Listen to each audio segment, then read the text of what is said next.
It's really important for watershed organizations and for watershed thinking to really involve people from the community in the conversation and engage people from the community.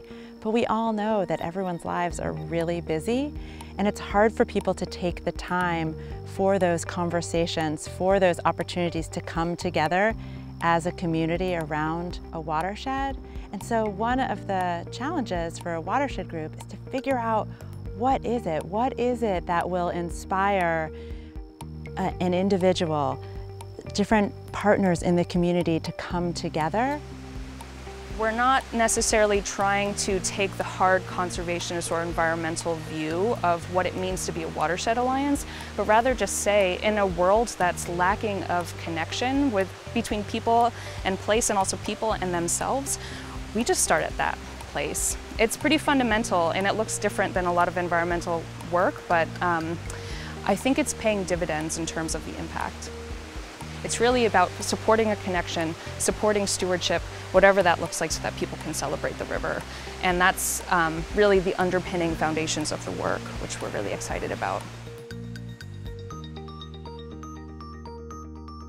Part of the idea of these coalitions is to also have not only town representation, but bring in some outside groups, to bring in some sort of outside perspectives and some skills and expertise, so that the local folks who are really driving the agenda and driving the success of the projects have resources that they can work with who are part of that conversation.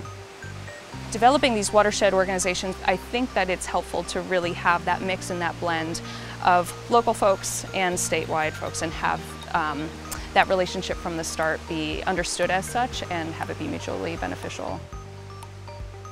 I think what the key is with partnerships and things like this is finding out what are the motivations of the different partners. And so they may be trying to accomplish different things, but where do they intersect? Where do they overlap?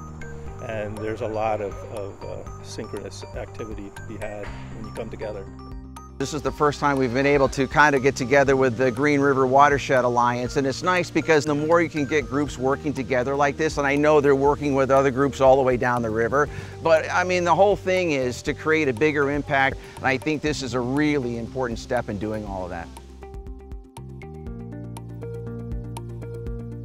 Having consistent engagement in and successful completion of different types of projects really helps keep people engaged.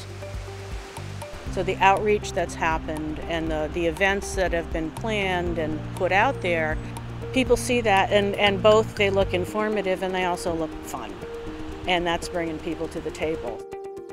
I think this group has gone beyond just focusing on water quality or monitoring or project implementation. There's so many different connections that people make with their watershed that aren't science. You know, they're personal and recreational and artistic, and they've been able to do that far more than I've seen other groups do.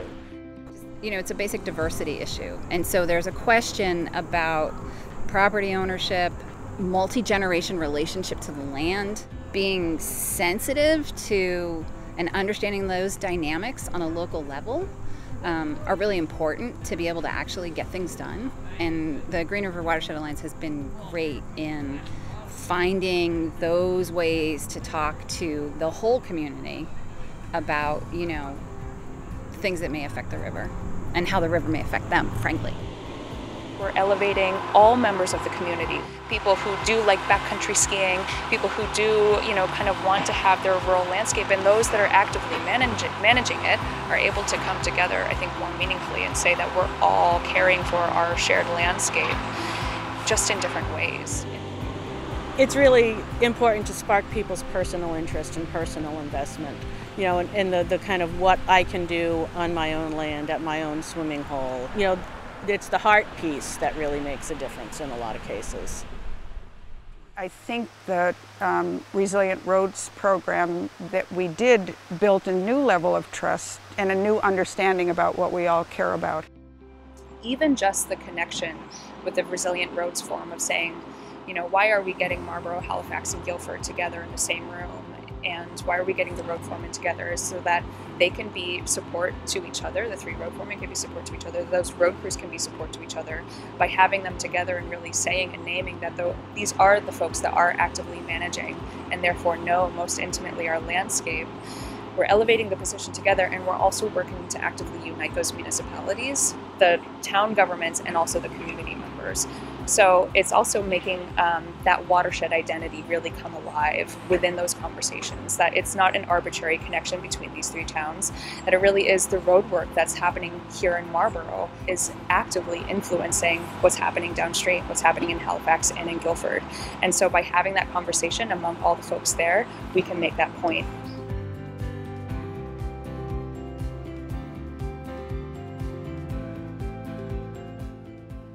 In teaching stewardship to others and in appreciating it yourself, having the full context of the landscape that you're involved with is really important to understanding and having a relationship with it.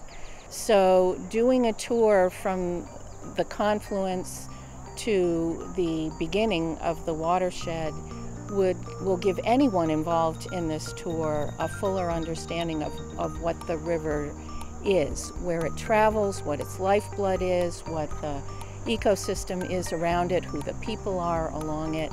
And once you begin to understand, it's like getting to know a whole person. And the more you know someone, the more you can appreciate them and have compassion for them and care for them.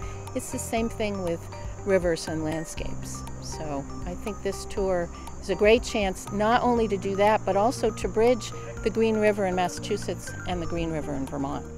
Well, it's fantastic. I mean, a sense of place. Where are we? Also, the political boundaries that sometimes are so artificial.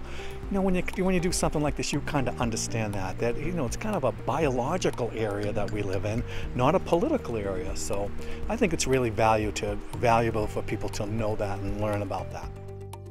One of the biggest benefits of a tour like this is that it gets everyone talking. It gets people who live on both sides of the state boundary to interact, to communicate, and to start having conversations about the entirety of a watershed and not just the portion of the watershed that occurs on their side of the state boundary.